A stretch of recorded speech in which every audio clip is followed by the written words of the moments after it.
سیدہ پہنچ گئیں، کہتے ہیں کپڑا گرم کر کے جلا کے لائیں، حضور کے زخموں میں رکھا، بڑا حوصلہ ہے حوصلے والے نبی کا۔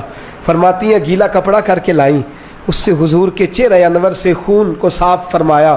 پھر فرماتی ہیں حضرت فاطمہ رضی اللہ تعالیٰ عنہ نے نبی پاک کو مرہم پٹی کی۔ فرماتی ہیں ان ساری چیزوں سے فارغ ہو کے کپڑے ساتھ لائی تھی، حضور کا لباس تبدیل کیا۔ جب رسول پاک صلی اللہ علیہ وسلم غار میں ٹیک لگا کے آرام کرنے لگے، اللہ نے پتھروں کو نرم کر دیا۔ تو فرماتی ہیں فاطمہ اٹھ کے باہر گئی، جناب علی فرماتے ہیں میں گیا تو احد کی پچھلی جانب دیوار پہ سر رکھ کے فاطمہ رو رہی تھی، فاطمہ رو رہی تھی۔ میں قریب گیا تو میں نے کہا وہاں تو تیرے بڑے حوصلے تھے، تیرا ایک آنسو بھی نہیں گرا، اور یہاں تیرا کیا حال ہے؟ فرمانے لگی علی تو نے حضور کے زخم نہیں دیکھے، تو نے رسول پاک کی تکلیف کو نہیں دیکھا، وہاں روتی تو حضور پریشان ہوتے، یہاں اپنے رب کی بارگاہ میں آنسو بہا رہی ہوں۔ حضرت علی کہتے ہیں آنسو میرے بھی نکلے، میں نے کہا بیٹی جانے اور باپ جانے۔ وہ کہتے ہیں فاطمہ کو بتانا نہ، فاطمہ جاتی ہے تو حوصلہ دیدنی، ساری زندگی اس دین متین کے لیے سیدہ طیبہ طاہرہ کا اسوہ نور رہا۔ گھر میں میرے رسول کریم صلی اللہ علیہ وسلم کائنات کے امام ہے۔ توجہ ہے آپ حضرات کی؟ نیند تو نہیں آ رہی؟ بڑا خاص عنوان ہے، اس عنوان پر بولنا بھی مشکل، لکھنا بھی مشکل، پڑھنا بھی مشکل، خاص منفرد سا عنوان ہے حضرت فاطمہ الزہرا۔ سیدہ فرماتی ہیں گھر کے اندر یہ حال تھا کہ حضور اشارہ کریں، یہ نہیں کہ باپ دے کچھ نہیں سکتا تو بچے غربت میں پلے، نہ اختیاری فقر ہے، حضور اشارہ کرے تو کائنات کی ساری نعمتیں ڈھیر ہو جائے۔ اور آپ فرماتی ہیں میں نے یہ منظر دیکھا بھی ہے، یہ منظر میں نے، بولیے یہ منظر میں نے، حضور کی بادشاہی کو میں نے دیکھا ہے۔ ایک دفعہ یہودیوں کی عورتوں نے شرارت کی کہ حضرت فاطمہ کو بلاتے ہیں اور ان کی غربت کا مذاق اڑاتے ہیں، معاذ اللہ ثم معاذ اللہ۔ کہتی ہیں گھر آئی عورتیں، کہنے لگی حضور اپنی بیٹی کو بھیجیے، ہمارے گھر میں شادی ہے، ہم چاہتی ہیں یہ وہاں لوگوں کو تبلیغ کریں، دین کا پیغام دیں۔ اب اسلام پر تو حضور ضرور بھیجا کرتے تھے، چاہے کوئی دھوکے سے ہی بلاتا۔ میرے حبیب پاک صلی اللہ علیہ وسلم نے کہا فاطمہ جاؤ۔ حضرت فاطمہ کہتی ہیں ہاں تو کر لی، پر میرے وجود پہ کپڑے پھٹے ہوئے تھے، کئی جگہ پہ پیوند تھے، اور مجھے پتا تھا یہ عورتیں کس مزاج کی ہیں۔ فرماتی ہیں میں نے نہ، حضور نے کہا تو میری آنکھوں میں 2 قطرے آنسوؤں کے آ گئے۔ میں نے کہا یا اللہ اپنے لیے نہیں، تیرے نبی کے دین کے وقار کے لیے، یا اللہ یہ عورتیں یہ بڑے برے خیالات اور نظریات کی ہیں، یہ مذاق اڑائیں گی دین اسلام کا، مہربانی فرما، نظر کرم فرما۔ حضرت فاطمہ فرماتی ہیں ابھی میری بات بھی مکمل نہیں ہوئی، رسول پاک پھر تشریف لے آئے اور فرمایا فاطمہ کیا کیا سوچ رہی تھی، کیا کہہ رہی تھی؟ کہ حضور کوئی خاص نہیں۔ فرمایا نہیں کچھ تو کہہ ہی رہی تھی، کچھ تو سوچ ہی رہی تھی۔ کہتی ہے میں نے بادشاہی کے نظارے گھر میں دیکھے، کچھ تو سوچ رہی تھی۔ حضور کیا ہوا؟ فرماتے ہیں حضور نے چادر مبارک کھولی، اندر سے جوڑا نکالا، فرمایا پتہ نہیں تو نے کیا سوچا ہے، جبریل جنت سے جوڑا لے کے پہنچ گئے۔ حضور نے وصال سے 3 دن پہلے حضرت فاطمہ کو بلایا، کان میں کوئی بات کہی تو حضرت فاطمہ رونے لگی۔ حضرت عائشہ کہتی ہیں پھر کان میں کہا تو ہنسنے لگی۔ حضور کے وصال کے بعد میں نے پوچھا فاطمہ کیا بات ہوئی تھی؟ فرمایا نبی پاک نے میرے کان میں کہا تھا فاطمہ میرے جانے کا وقت آ گیا ہے، تو میں رو پڑی۔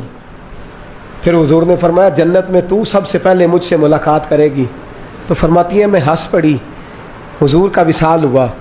حضرت انس بن مالک چونکہ چھوٹے سے تھے، گھر کے کام کاج کرتے تھے شروع سے، وہ آئے تو جناب علی فرماتے ہیں فاطمہ کہنے لگی حضور کو دفن کر کے لوٹے، تدفین سے فارغ ہوئے، قبر مبارک میں اتارا، حکم پورا کیا، کہتے ہیں واپس آئے تو جناب انس سے سیدہ فاطمہ کہنے لگی انس تو نے بھی میرے رسول پہ مٹی ڈالی ہے، انس تیری جرت ہو گئی تھی؟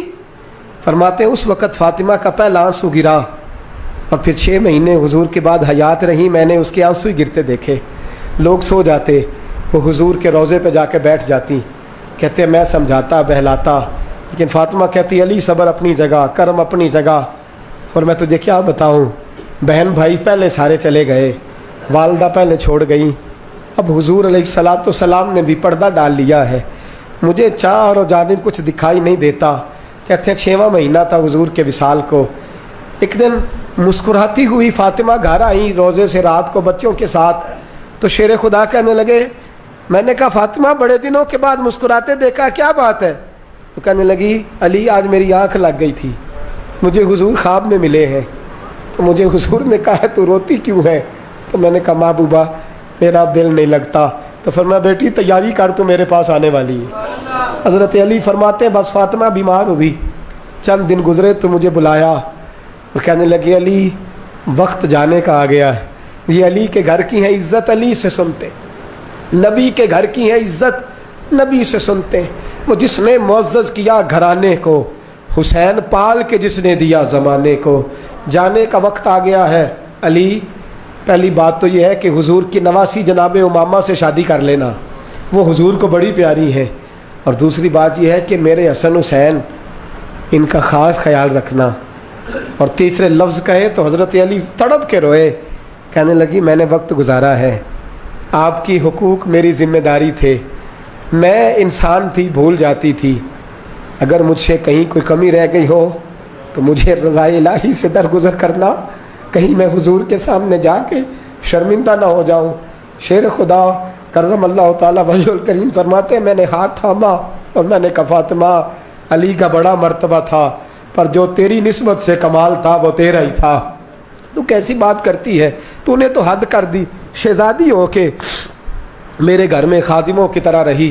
حضرت فاطمہ رضی اللہ تعالیٰ عنہ کا دوسرا حکم یہ ہوا کہ مجھے رات کو دفنایا جائے، اور فرمایا میرے پہلے مدینے میں ایسا نہیں ہوتا تھا، یہ حضرت فاطمہ نے سب سے پہلے کہا، فرمایا میری چارپائی کے ساتھ لگا کے نا شاخیں، چارپائی کے ساتھ تو اوپر لا کے انہیں اوپر سے باندھ دینا، اور ان شاخوں کے اوپر ایک کپڑا ڈالنا، میرے کفن پر بھی کسی کی نظر نہ پڑ جائے، میرے کفن پر بھی۔ فرمایا شاخیں لگا کے یہ وصیت کی، فرمایا اوپر سے پھر رات کو اٹھانا، اندھیرے میں اٹھانا، اور پھر کفن کے اوپر شاخیں باندھ کر گویا ایک ڈولی سی بنا کر اس کے اوپر بھی کپڑا ڈالنا، کسی غیر محرم کی میرے کفن پر بھی نظر نہ پڑے، اور علی مجھے اپنے ہاتھوں سے قبر میں اتار کے اللہ کے سپرد کرنا۔ جناب انس بن مالک فرماتے ایک قیامت حضور کے وصال پہ دیکھی تھی، اور دوسری قیامت میں نے حضرت فاطمہ کا جنازہ اٹھی تو دیکھی۔ فرماتے ہیں عمر فاروق ایک کونے میں لگ کے رو رہے تھے، میں گیا، میں نے کہا عمر تو دلیر آدمی ہے، تجھے کیا ہوا؟ تو کہنے لگے پہلے حضور گئے تھے، اب نشانی مصطفیٰ بھی رخصت ہو گئی ہے، ہم بچوں کو بھیجتے تھے، فاطمہ کی دعائیں مصطفیٰ کی دعائیں لگتی تھیں، دیکھو سیدہ بھی رخصت ہو گئیں۔ میرے نبی پاک صلی اللہ علیہ وسلم نے فرمایا میری عزت والی بیٹی جب قیامت والے دن آئے گی، قیامت والے دن تو اللہ فرشتوں سے، نبیوں سے، ولیوں سے کہے گا گردنیں جھکا لو، آنکھیں بند کر لو، محمد کی بیٹی فاطمہ کی سواری گزرنے والی۔